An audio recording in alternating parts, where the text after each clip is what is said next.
Today I want to speak about the recently passed healthcare bill.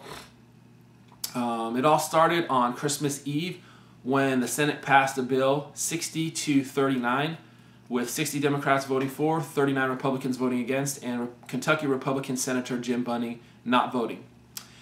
Now, this bill proved to have a number of repugnant features that made it impassable in the House, such as a special deal for Nebraska, Cadillac tax on high-end health insurance plans that was objected to by the unions, federal funding for abortion, which a number of pro-life Democrats could not vote for.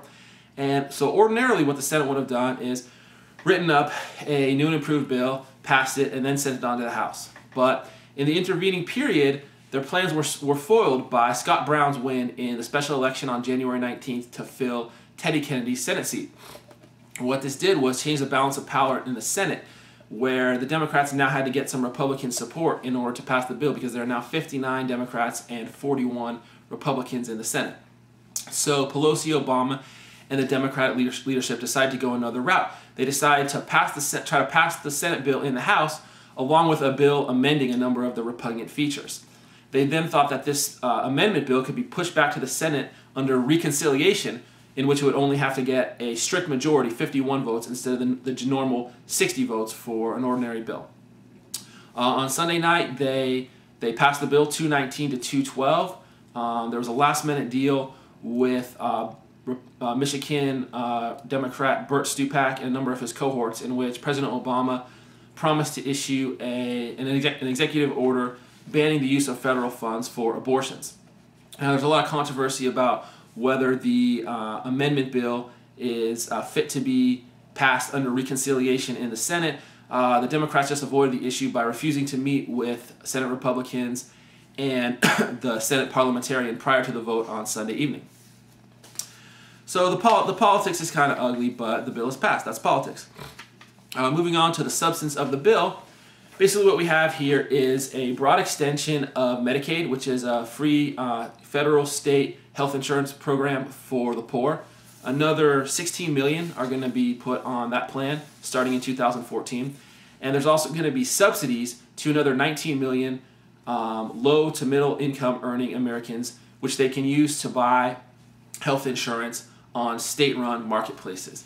It's going to be partially financed by a drop in the removal of the cap in the Medicare payroll tax, and also a new 3.8% Medicare tax on investment income for wealthy individuals. That is, individuals making $200,000 or more in a year, or families making $250,000 or more in a year. There's also a number of controls and restrictions and fees on the health insurance industry.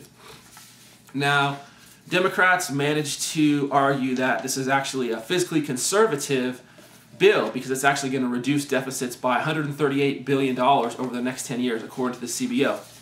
But a Sunday New York Times op-ed by former CBO director Douglas Holtz-Eakin, The Real Arithmetic of Healthcare Reform, puts the lie to those figures. Eakin estimates that, in fact, it will generate additional deficits of $562 billion over the next 10 years, because the bill calls for $463 billion in Medicare cuts, which nobody thinks will happen.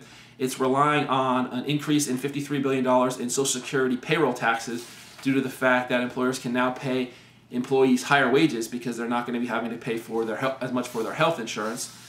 It also requires another $114 billion in future spending that has to be authorized by future Congresses. So there's a lot of gimmicks and finagling. But in reality, this bill is going to be expensive. It's another entitlement. It's expanding free healthcare to 16 million individuals and subsidies to another 19 million. So it's an expensive program. Really, it's of a piece and of the historic significance of Social Security in 1935 and Medicare in 1965. And the ultimate consequences are going to be to worsen our federal budget situation, and it's going to lead to declining choice and quality in American healthcare, probably on the order of rationing healthcare by weighting, as in Canada and England.